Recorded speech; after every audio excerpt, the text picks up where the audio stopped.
মতো বলতেছি বল। আল্লাহু আকবার। দাও দাও দাও সামনে দাও। বিসমিল্লাহির রহমানির রহিম।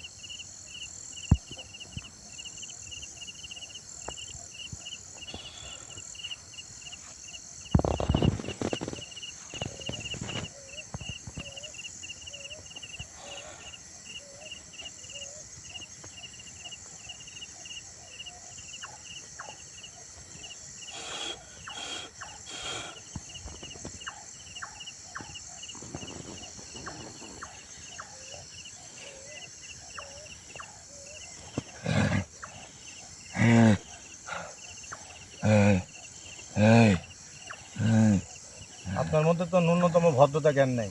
এখন তো রমজান মাস, আপনাকে যে আসনে হাজির করছি, হাজির করার পরে কোনো সালাম কালাম নেই। গতদিনে আপনি একই কাজ করছিলেন। এই ডাক্ত সালাম, তুই আগে কত এই সময় এই জায়গায় তুই আমাকে ডাকছো কিসের লাগি? আপনাকে আমি এর আগেও একদিন ডাকছিলাম, যেটা কারণ ছিল আপনি যে বাড়িতে সমস্যাটা করতেছেন, সুন্দর মতো সেদিন আমি বুঝাইছিলাম যে আপনি সেই বাড়ি থেকে চলে যান, আপনি আপনার মতো থাকবেন। আপনি কেন মানব জাতির এসে ঝামেলা করবেন? আমি তো আমার মতোই আছি, তুই তো ঝামেলা করছিস আমার সাথে। আমি তো আপনার সাথে ঝামেলা করিই নাই। দেখেন, আমি গতদিন আসছিলাম শুধু দেখার জন্য যে আসলে এই বাড়িতে সমস্যাটা কী। আমি সেদিন কোনো প্রস্তুতি নিয়ে আসছিলাম না, যার কারণে সেদিন কিন্তু আপনাকে আমি ছেড়ে দিয়ে গেছিলাম যে আমি সামনে আরেকদিন আসবো, আর সেদিন আপনার সাথে আমার হিসাব নিকাশটা হবে। তোর সাথে আমার কোনো হিসাব নিকাশ নাই, তুই তোর মতো থাক, আমাকে আমার মতো থাকতে দে। এই জায়গায় তুই ঝামেলা করছিস। এটাই তো ঝামেলা করিস কথা, না। এটাই তো কথা যে আমি আমার মতো থাকবো, মানব জাতির মতো থাকবে, আপনারা জিন জাতি আপনাদের মতো আপনারা থাকবেন। আপনারা কেন মানব জাতি এসে সমস্যা করতেছেন? আমি বুঝিনি, আমি সমস্যা করতেছি আর একজনের, এতে তোর সমস্যা কোন জায়গায়? আমি মানব জাতির সমস্যা আমি থাকবো, এটাই তো স্বাভাবিক। এটি স্বাভাবিক না, তুই তোর মতো থাক, তুই অন্য জায়গায় যা, অন্য মানুষের সমস্যার সমাধান কর। তুই আমার কাজে বাধা দিস না, আমাকে তুই বিরক্ত করিস না। আমি সকল মানুষের সমস্যার সমাধানেই থাকবো, যে আমাকে স্মরণ করবে আমি তার সমস্যার সমাধানেই থাকবো।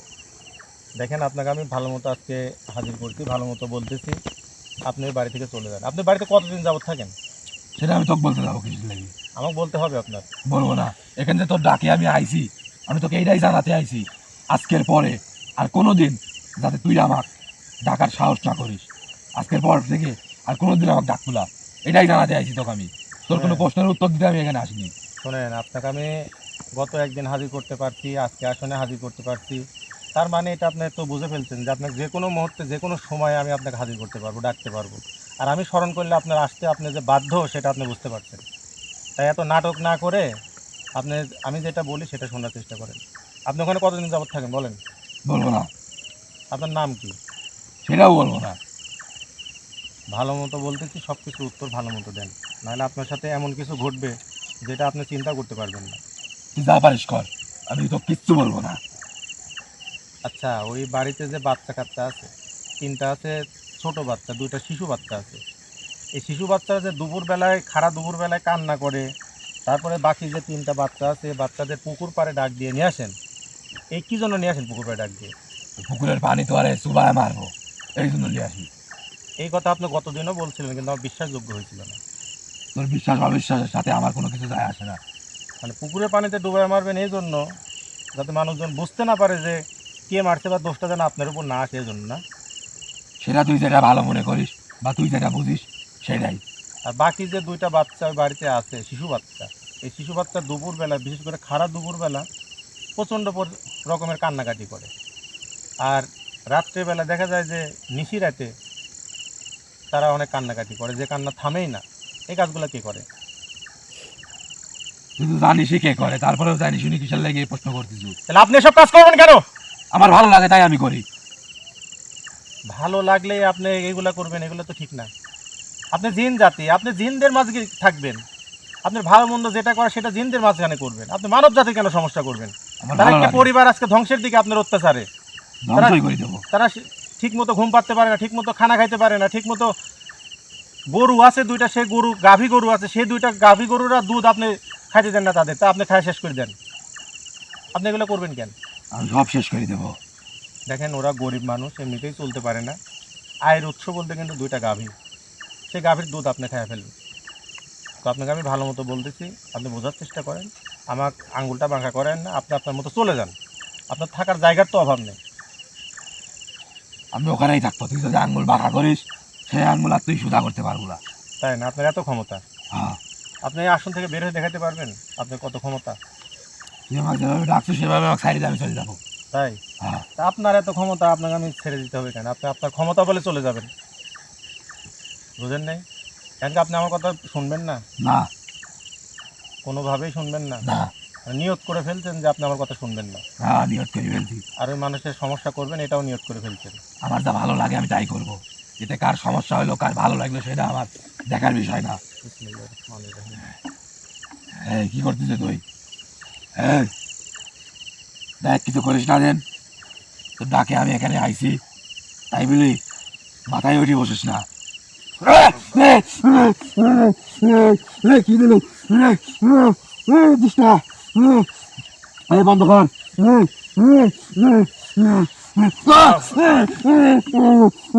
থাম থাম থাম, তোর প্রশ্নের উত্তর আমি দিচ্ছি। এই যে আসলে ভালো মতো কোনো কিছু বললে যদি শুনতেন, তাহলে কিন্তু আমার এই খারাপ কোনো কিছু করার প্রয়োজন হইতে হতো না। আপনার যে অত্যাচার করলাম এটা আমার করার দরকার হইতো না। আপনার কষ্ট দেওয়ার তো আমার কোনো স্বার্থ নেই। মানে বুঝেন সবই, কিন্তু ঘুলায় ঘুলায় বুঝেন, তাই তো? তুই এই পবিত্র রমজান মাসে তুই আমার ডাকে কিন্তু আমার কষ্ট দিচ্ছ, এই কাজটা তুই ঠিক করতেছ না। আমারও তো এই একই কথাই, যে পবিত্র রমজান মাসে এটুকু যেহেতু আপনি বুঝেন, তাহলে এই পবিত্র রমজান মাসে আপনি মানব জাতির সমস্যা করতেছেন। তারা মানব জাতি, তারা সারাদিন ওই ব্যক্তিরা বাড়িতে যে কয়েকজন সদস্য আছে সারাদিন রোজা রাখে, রোজা রাখার পরে রাত্রেবেলা একটু ঘুমাবে, সেই ঘুমার সময় গিয়ে আপনি ডিস্টার্ব করতেছেন। এইটুকু কি আপনার মধ্যে কাজ করে না? যে রমজান মাস আপনি বলতেছেন, তাহলে রমজান মাসের ফজিলত সম্পর্কেও আপনি জানেন, সেই ফজিলতপূর্ণ মাসে আপনি এরকম অকাম কুকাম করতেছেন, এটা করতে আপনার বাধে না? আপনি খুব মুখ মুখ দিয়ে ফট করে বললেন যে রমজান মাসে আপনাকে আমি অত্যাচার করতেছি, এই করতেছি সেই করতেছি, আপনাকে আমি ডাক দিয়ে অপমান করতেছি, এইগুলা বুঝতেছেন আর ওইগুলা বুঝেন না? না মানে নিজের বুঝ পাগলেও বুঝে, এইরকম না বিষয়টা? আচ্ছা, কি আচ্ছা কি বলেন? আমি এই রমজান মাসের লাগি তারে মাফ করে দিলাম। আপনি তো মাফ করার কেউ না। এই রমজান মাস যে কয়দিন আছে আর বাকি এই কয়দিন আমি ও আরে কোনো রকম হাল অত্যাচার করবো না, আমি কথা দিলাম। কিন্তু আমাকে এখন তুই এখান থেকে ছাড়ি দে। এটা আপনি কোন ধরনের কথা বললেন যে রমজান মাসের জন্য শুধু তাদেরকে অত্যাচার করবেন না, বাকি থাকলো আরও 11 মাস, সেই 11 মাস তাদের উপর কি অত্যাচার করবেন, তাই তো? হ্যাঁ, বুঝতে পারছো, এখন আমাকে ছাড়ি দে। এরকমই যদি হইতো তাহলে তো আমি আপনার পিছনে লাগতাম না, যে 1 মাসের জন্য আপনাকে ছুটিতে পাঠাবো আর বাকি 11 মাস আবার আপনি এসে এখানে অত্যাচার করবেন সেই মানুষটার। তো এই জন্য তো আপনাকে আমি আবার ডাকি নাই, আবার হাজির করি নাই, বুঝেন নাই? আপনার সারা জীবনের জন্য ওই ব্যক্তির বাড়ি থেকে চলে যাইতে হবে, আর কোনো দিন আপনি ওই ব্যক্তির বাড়ির আশেপাশেও আসতে পারবেন না, কোনো সমস্যাও করতে পারবেন না। এজন্যই আমি আপনাকে দ্বিতীয়বার আবার ডাকতে বাধ্য হয়েছি, বুঝেন নাই? আপনাকে 1 মাসের জন্য না তো।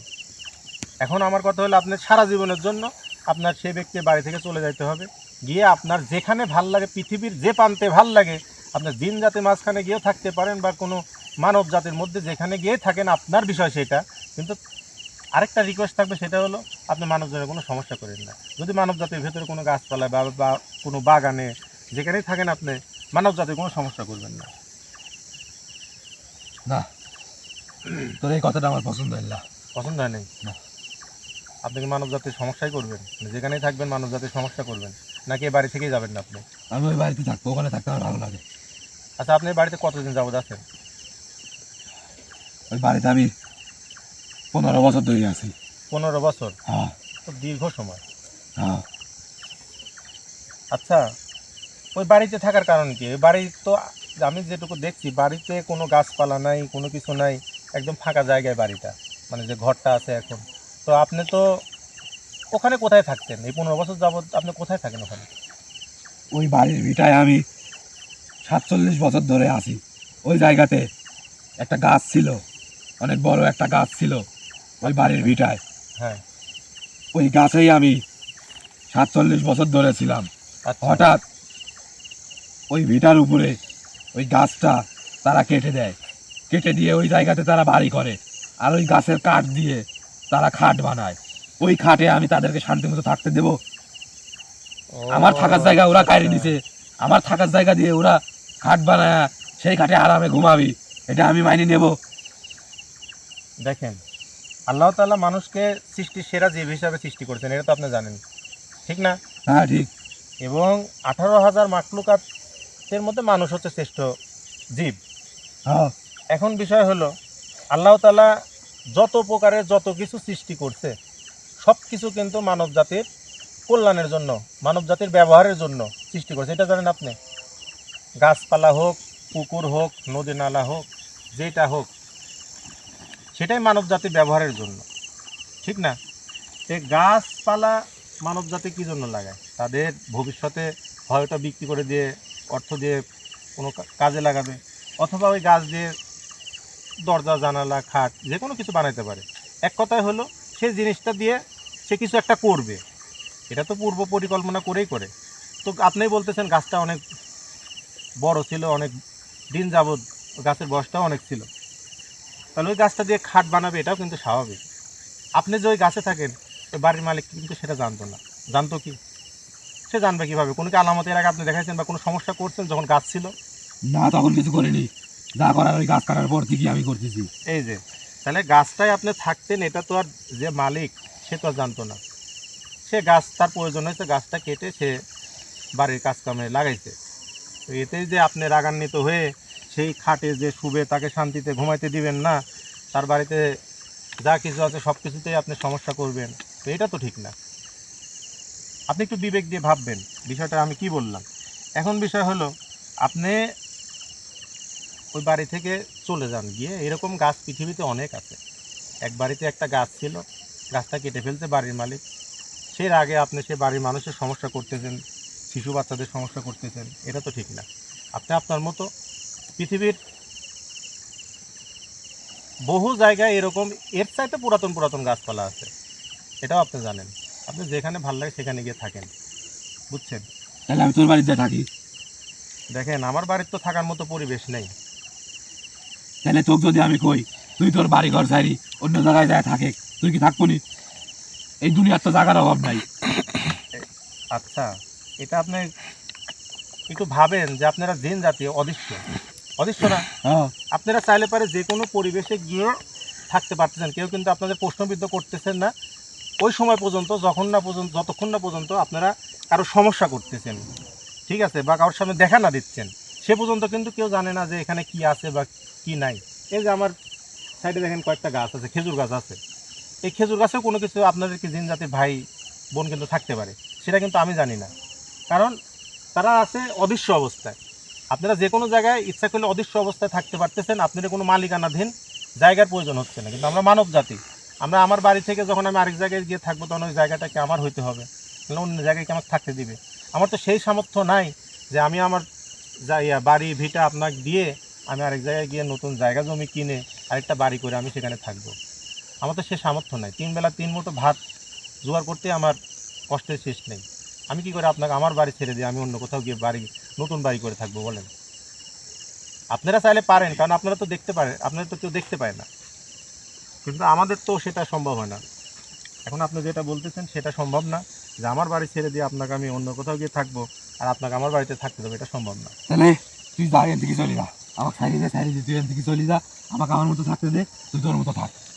আমি কোনে থাকবো না থাকবো এটা নিয়ে তোর ভাবা লাগবি না। তুই ওই পরিবারের কথা মাথার থেকে ঝাড়ি ফেলা দে। সেই লোকটাই বাড়ির মালিক, যে লোকটা খুবই অসহায় গরিব মানুষ, সে দীর্ঘ পথ অতিক্রম করে কিন্তু আমার সাথে কাছে গেছে, 2 দিন আমার কাছে গেছে, আমার সাথে যোগাযোগ করতে, এর আগে ফোনের মাধ্যমে বেশ কয়েকদিন। কিন্তু আমি কিন্তু প্রথমে স্বীকার হয় নাই যে এত দূরে আমি যাব, গিয়ে এই কাজটা করব। যখন প্রথম দিন দেখতে আসছিলাম, কিন্তু তার পারিবারিক অবস্থার কথা শোনার পর আমার মায়া লাগছে, আমার কান্না চলে আসছে। সে 2টা গরু কিনছে, কিন্তু ব্যাংক লোনের মাধ্যমে। বিভিন্ন যে এনজিও আছে সেই এনজিও থেকে টাকা উঠে সে 2টা গরু কিনছে, গাভী গরু। সে দুধ বিক্রি করে সেই লোকটা কিস্তির জন্য টাকা রাখে এবং সংসার চালায়। আর আপনি কি করেন? সেই গাভীর দুধ খেয়ে ফেলেন। তাহলে সেই লোকটার অবস্থা একবার চিন্তা করছেন আপনি? তুই থাম থাম থাম থাম। তুই এত কিছু আমাকে বুঝাস না, আমার সব কিছু বুদ্ধি যাচ্ছে মাথার। তুই এক কাম কর, যা। তুই ওখান থেকে আমাকে চলে যাক করতে চাই না? হ্যাঁ, হ্যাঁ, আমি ওখান থেকে চলে গেলে তুই খুশি? অবশ্যই। হ্যাঁ, ওরা যেরকম আমার থাকার জায়গা কাড়ি দিছে, হ্যাঁ, আমার থেকে কিছু একটা জিনিস ওরা নিছে, হ্যাঁ, তা আমাকেও একটা জিনিস ওয়ারে দেওয়া লাগবি। হ্যাঁ। দিলে পারে আমি ওখান থেকে চলে যাবো, যা। এই যে আপনি আবার যে কথাটা বললেন এটা সম্পূর্ণ অযৌক্তিক একটা কথা বললেন। নুন আনতে যে ব্যক্তির পান্তা ঘোরায় সে ব্যক্তি আপনাকে কি দিবে? আচ্ছা ওর যা আছে ও তাই দিক। কি আছে ওর? ওই যে ওর যে দুইটা গাভী গরু আছে, ওই গরু দুইটা আমার দিক, ওই গরু দুইটা নিয়ে আমি চলে যাবো। আপনাকে আমি মাত্রই কিন্তু একটা কথা বললাম যে ওই ব্যক্তি কিন্তু সংসার চালাতে পারে না বিধায় সমিতি বা এনজিও বা ব্যাংক যেটা বলে, যেটাই বলেন, সেটার মাধ্যমে বোঝেন আপনি সেটা থেকে টাকা ধার নিছে, তাও সুদের মাধ্যমে, যেটার হচ্ছে বেশি টাকা দিতে হয়। এই রকম পর্যায়ে সে দুইটা গাভী গরু কিনছে। আপনাকে যদি দুইটা গাভী গরু দিয়ে দেয় তাহলে ওই ব্যক্তি ওই ব্যাংকের ঋণের টাকা দিবে কেমনে, তার সংসার চালাবে কেমনে? তার তো গলায় দড়ি নিয়ে মরতে হবে। আপনি কি সহজ কথা বোঝেন না? আপনাকে বুঝছি, আমি আবার চিন্তায় ফেলা দিল রে। আপনাকে আমি এমনি এমনি কি আবার কি হাজির করছি? আপনাকে আমি বোঝানোর জন্যই হাজির করছি। তাহলে কি করা যায় এখন? এখন আপনাকে আমি ভালো মতো বোঝায় বলতেছি, সেটা হলো আপনি সেই বাড়ি থেকে চলে যান, গিয়ে আপনার মতো আপনার জিন জাতির মধ্যে বা আপনি আমাদের মানব জাতির মধ্যে যদি কোনো গাছপালায় বা কোনো পরিবেশে থাকতে মন চায় আপনি সেখানে থাকেন, কিন্তু ওই বাড়ি থেকে আপনি চলে যান। ওই ব্যক্তির যে সমস্যাগুলো করতেছেন সেই সমস্যার করবেন না। আচ্ছা, দুই দিলা, একটা ওরা কুক আর একটা আমার দিক। দুইটা একটা কোনো কিছুই সম্ভব না। তাহলে তো সম্ভব হবে না। আমার কোনো কথাই তোরা রাখতেছ না, তাহলে তোর কথা কি জন্য আমি রাখবো? দেখেন, আমাদের কথা আপনি রাখতেই হবে, কারণ রাখার আপনি যদি সুস্থ মতো যদি আমার কথা যদি ভালো মতো না শোনেন তখন আবার অন্য পথ অতিক্রম করতে হবে। তার কারণ হলো কি, আমি কিন্তু ভেবে চিন্তেই বসছি যে আপনাকে যে কোনোভাবে আমি আজকে রাজি করাবোই। যদি এতে যদি আমার যদি অন্য ব্যবস্থা গ্রহণ করতে হয়, আপনাকে যদি বোতলবন্দি করতে হয়, আপনাকে যদি মাটির নিচে পুঁতে থুতে হয়, আপনাকে যদি পুরায় শেষ করে দিতে হয়, যেটাই করতে হয় সেটাই আমি আজকে করব। সেরকম প্রস্তুতি আমি নিয়েই আসছি, আটঘাট বেঁধে আসছি, সেটা আপনি আমার পরিবেশ দেখেই বুঝতেছেন। না, আপনি আপনার সামনে এটা কি, এটা আপনি দেখতে পাইছেন এটা কি? এরকম কিছু করিস না তুই। আপনার যদি জানের প্রতি মায়া থাকে, নিজের প্রতি যদি মায়া থাকে, আপনি আমার কথা শুনেন।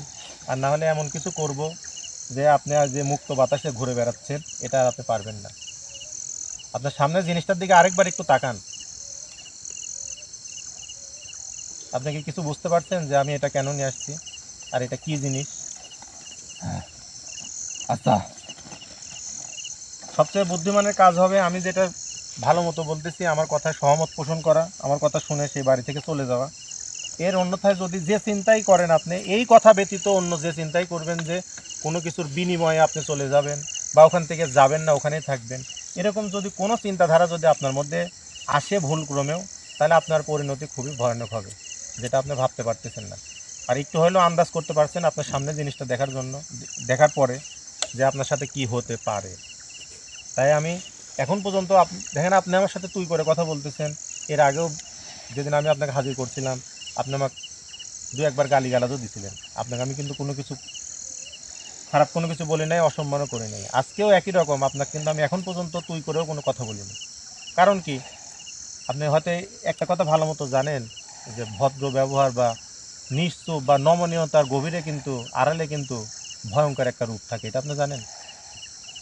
হ্যাঁ, তো আমি ভালো ব্যবহার করতেছি মানে এটা না যে আমি আপনার সাথে খারাপ ব্যবহার করতে পারবো না। আচ্ছা, তোর কথা আমার ভালো লাগছে। তুইও মানুষটা অনেক ভালো, তোর কথা আমি রাখতে পারবো, কিন্তু একটা কাজ করতে হবে। কি কাজ? সেটা কোনো হচ্ছে শর্ত? আমি হ্যাঁ বলেন। আমি কোনো কিছু চাই না, হ্যাঁ। আমার কোনো কিছু লাগবেও না। হ্যাঁ।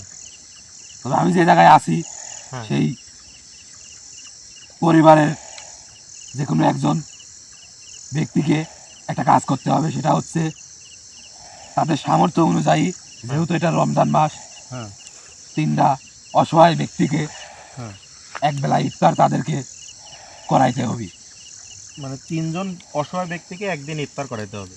হ্যাঁ, এই যে এতক্ষণে আপনি একটা সুন্দর কথা বলছেন, যেটা যুক্তিসম্পন্ন এবং যেটা মেনে নেওয়ার মতো। ঠিক আছে, তো আপনার যে চাহিদাটা যে তিনজন ব্যক্তিকে, অসহায় ব্যক্তিকে একদিন ইফতার করাতে হবে, আমি অবশ্যই আপনাকে এখান থেকে বিদায় দেওয়ার পরে আমি সেই বাড়ির মালিকের সাথে কথা বলবো। ইনশাল্লাহ আপনি যে কথাটা বলছেন এটা অবশ্যই সওয়াবের কাজ। এখন এটা অবশ্যই বাড়ির মালিক মেনে নেবে, কারণ আমি কোনো খারাপ কোনো কাজ করতে বলতেছি না বা কোনো অযৌক্তিক কোনো কাজ করতে বলতেছি না। রমজান মাস ইফতার করালে পারে রোজাদার ব্যক্তিদের অবশ্যই আল্লাহ তাআলা সওয়াব দিবে, সেটা সেই ব্যক্তিও জানে। আমি অবশ্যই তার সাথে কথা বলবো, কথা বলে সেটার ব্যবস্থা আমি করার চেষ্টা করবো ইনশাল্লাহ। আচ্ছা ঠিক আছে, তাহলে আমিও তোর কথা রাখলু।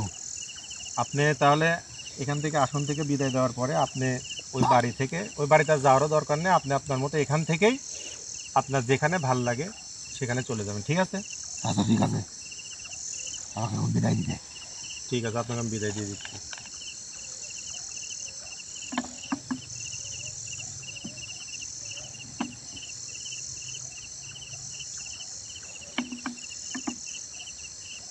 আসসালামু আলাইকুম।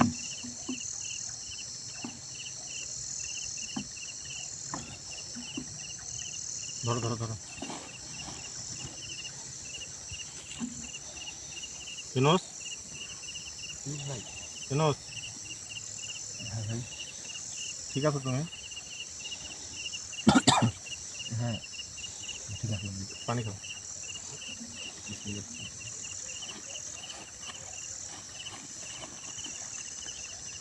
আসলে যে ব্যক্তি সমস্যায় থাকে সেই জানে যে সমস্যাটা কি।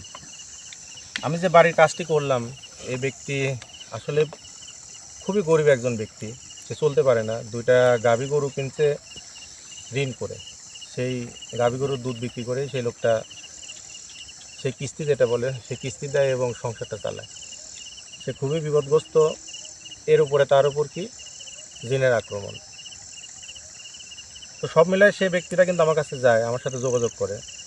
তো আমি এর আগে একদিন সেটা দেখতে আসছিলাম যে আসলে ওখানে সমস্যাটা কি। দেখার পরে আজকে আবার সে জিনকে ডেকে দেখ আলহামদুলিল্লাহ তাকে আমি সেই বাড়ি থেকে বিতাড়িত করতে পারছি, সে অন্য জায়গায় চলে গেছে, বাড়ির সমস্যাটা থাকবে না ইনশাল্লাহ।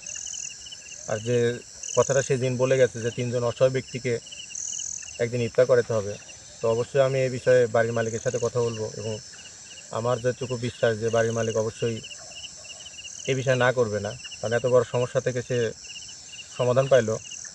আর রমজান মাসে অবশ্যই রোজাদার ব্যক্তিদের ইফতার করালে আল্লাহ তাআলা অনেক বেশি সওয়াব দেয়, সেদিকটাও সে ভাববে। তো সব মিলিয়ে সবাই ভালো থাকবেন। দেশ এবং দেশের বাইরে থেকে যে সকল ভালোবাসার মানুষ আমার লাইভটিতে শেষ পর্যন্ত যুক্ত ছিলেন, সবাইকে আবারও ধন্যবাদ।